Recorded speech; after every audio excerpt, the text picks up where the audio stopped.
හයි ශ්‍රීනි ඔයාලව සාදරයෙන් පිළිගන්නවා මැස් TV YouTube channel එකට. ඉතින් ඔයාලම එකතු වෙලා ඉන්නේ ස්ථානීය අංගයේ පාඩමේ දෙවෙනි වීඩියෝ එකත් එක්ක.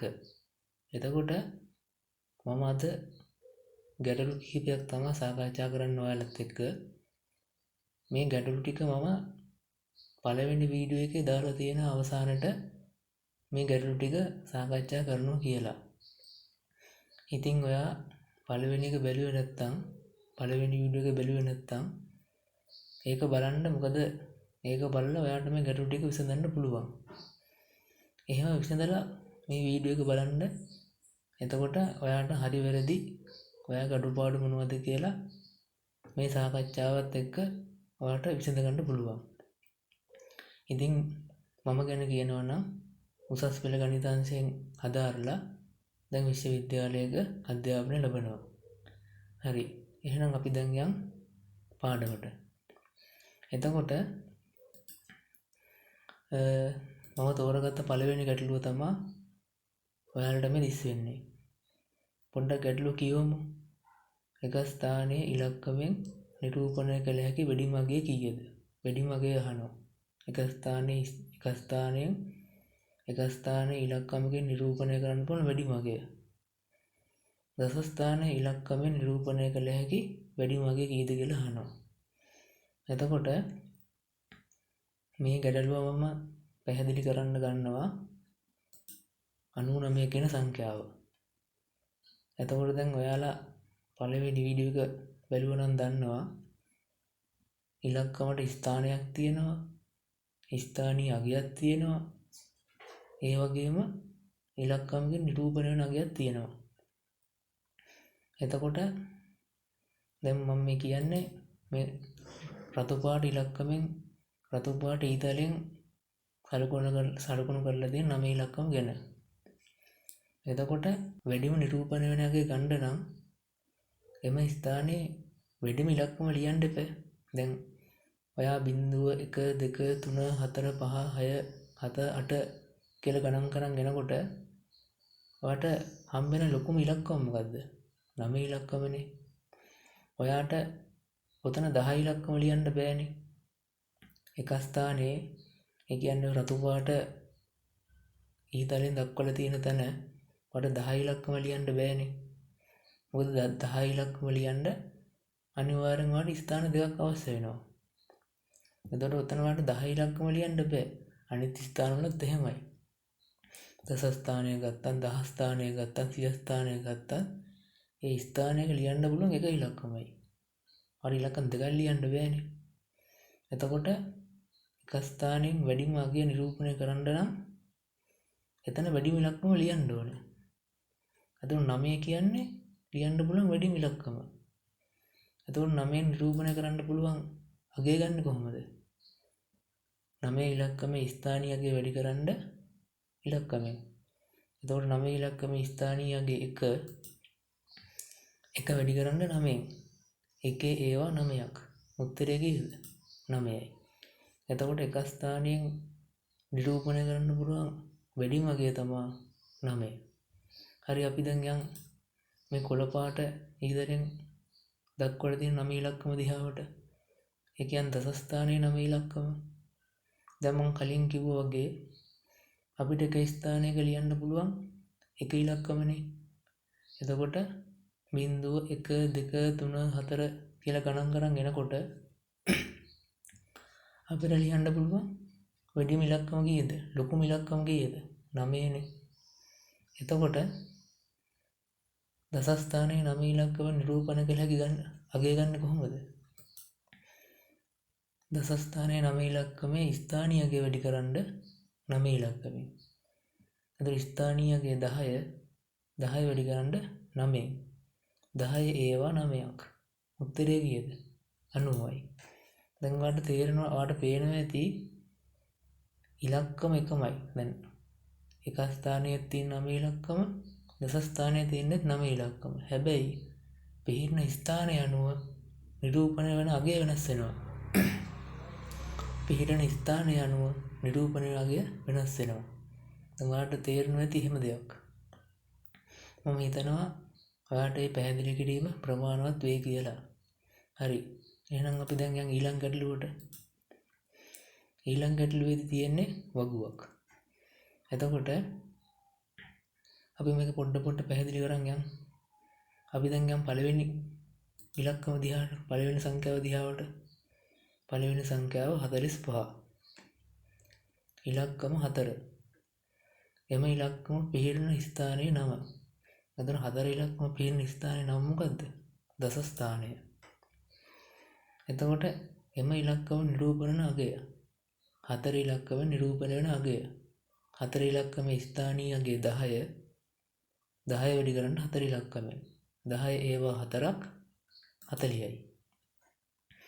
අපි දැන් යන් දෙවෙනි ඉලක්කම දිහාට, දෙවෙනි සංඛ්‍යාව දිහාට.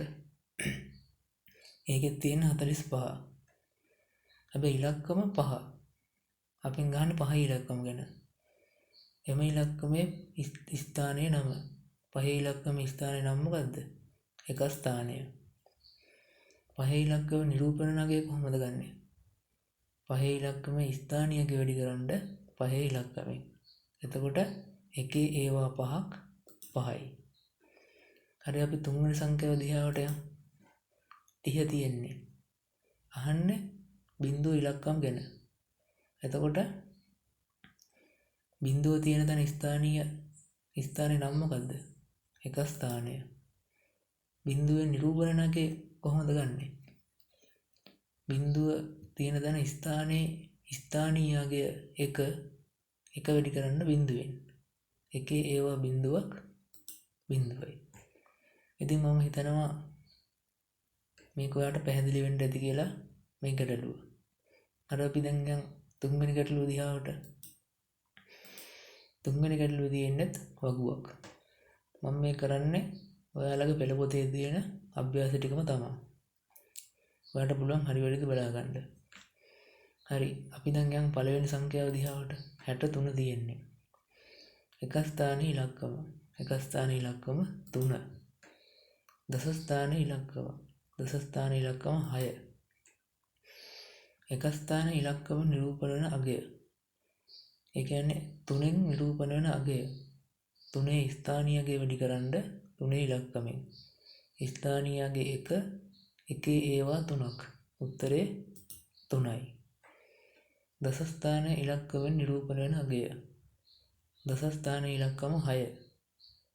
එතකොට 6 ස්ථානීය අගය 10. 10 ඒවා 6ක්. උත්තරේ 60යි. හරි අපි දැන් යන් දෙවෙනි සංඛ්‍යාව දිහාවට. දෙවෙනි සංඛ්‍යාව 76. එක ස්ථානීය ඉලක්කම මොකද්ද? 6. දස ස්ථානීය ඉලක්කම මොකද්ද? 7. අතර එක ස්ථානීය ඉලක්කම නිරූපණ අගය 6න් 6 ස්ථානීය අගය මොකද්ද? 1. 1 වැඩි කරන්න 6න්. එකේ ඒවා 6ක් 6යි. ඊළඟට 7 ඉලක්කම නිරූපණ අගය ගන්න කොහොමද? 7 ස්ථානීය අගය 10. 10 වැඩි කරන්න 7න්. 10 ඒවා 7ක් 70යි. තුන්වෙනි සංඛ්‍යාව දිහාට යමු. 40 තියෙන්නේ. එක ස්ථානීය ඉලක්කම 0. දස ස්ථානීය ඉලක්කම 4. එක ස්ථානීය ඉලක්කම නිරූපණ වන අගය. කියන්නේ බිංදුවෙන් නිරූපණ වන අගය. බිංදුවේ ස්ථානීය අගය 1 වැඩි කරන්න බිංදුවෙන්. එකේ ඒවා බිංදුවක් බිංදුවයි. එතකොට දස ස්ථානීය ඉලක්කම මොකද්ද? 4. 4 ඉලක්කමේ ස්ථානීය අගය 10. 10 ඒවා 4ක් 40යි. එතකොට දස ස්ථානීය ඉලක්කම නිරූපණ අගය 40. අපි දැන් යන් හතරවෙනි ගැටලුවට 88 දිහාවට. එක ස්ථානීය ඉලක්කම 8. දස ස්ථානීය ඉලක්කමත් 8. එතකොට එක ස්ථානයේ 8 ඉලක්කම නිරූපණ අගය කොහොමද ගන්නෙ? 8 ඉලක්කමේ ස්ථානීය අගය වැඩි කරන්න 8 ඉලක්කමෙන්. එක ස්ථානයේ 8 ඉලක්කමේ ස්ථානීය අගය වැඩි කරන්න 8 ඉලක්කමෙන්. එතකොට එක ස්ථානයේ 8 ඉලක්කම ස්ථානීය අගය 1. ඒක වැඩි කරන්න 8න්. 1 8ක් 8යි. ඊළඟට දසස්ථානයේ 8 ඉලක්කමේ ස්ථානීයකයෙන් නිරූපණය දසස්ථානයේ 8 ඉලක්කමෙන් නිරූපණය අගය. දසස්ථානයේ 8 ඉලක්කමේ ස්ථානීය අගය 10. 10 වැඩි කරන්න 8 ඉලක්කමෙන්. එතකොට 10 ඒවා 8ක් 80යි. ඉතින් ඔය අභ්‍යාස තුන සාකච්ඡා කරනවා කියලා තමයි මම පළවෙනි වීඩියෝ එකේ අවසානට කිව්වේ. ඔයා බලන්න ඔයාගේ හරි වැරදි මොනවද මේ සාකච්ඡාවෙන් වැරදිච්ච දේවල් තියෙනවා නම් ඔයාගේ අවබෝධය වැඩි වෙන්න ඇති. ඒක වැරදුනේ ඇයි කියලා. එතකොට මේ වීඩියෝ එකෙන් පස්සේ මම ඊළඟට ගේන තුන්වෙනි වීඩියෝ එක සිද්ධාන්ත මේ කරුණු වීඩියෝ එකක් ගේන්නේ ස්ථානියගේ පාඩමට අදාළව. ඉතින් ඔයාට මේ වීඩියෝ එකෙන් යම් දැනුමක් ලැබෙන්න ඇති. එතකොට මම හිතනවා ඔයා ඊළඟ වීඩියෝ එකත් එක්කත් දිගටම සම්බන්ධ වෙලා ඉඳී කියලා. ඉතින් වීඩියෝ එකත් එක්ක සම්බන්ධ වෙච්ච ඔයාලට බොහොම ස්තුතියි. ඔයාලට සුබ දවසක්.